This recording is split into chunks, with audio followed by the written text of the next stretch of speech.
వెనెజువెలాలో మరోసారి ఉద్రిక్త పరిస్థితులు నెలకొన్నాయి. కారకాస్లోని అధ్యక్ష భవనం సమీపంలో కాల్పుల శబ్దాలు వినిపించాయి.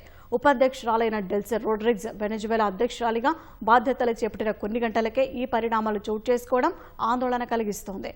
సెంట్రల్ కారకాస్లోని మిర్ఫ్లోర్స్ ప్యాలెస్పై డ్రోన్లు ఎగరడాన్ని అక్కడి భద్రతా దళాలు గుర్తించాయి. ఈ క్రమంలో దాదాపు ఓ నిమిషం పాటు కాల్పుల శబ్దాలు వినిపించాయి. ప్రస్తుతం పరిస్థితి అదుపులోనే ఉందని వెనెజువెలా అధికారులు పేర్కొన్నారు. ఈ ఘటనలపై స్పందించిన అమెరికా ఇందులో తమ ప్రమేయం ఏమీ లేదని స్పష్టత ఇచ్చింది. వెనెజువెలాల పరిస్థితిని నిశ్చితంగా గమనిస్తున్నట్లు పేర్కొంది. అధ్యక్ష భవనం వద్ద భద్రత నిర్వహించే పారామిలిటరీ సభ్యుల మధ్య సమన్వయ లోపం వల్ల కాల్పులు జరిగినట్లు CNN తన కథనంలో పేర్కొంది.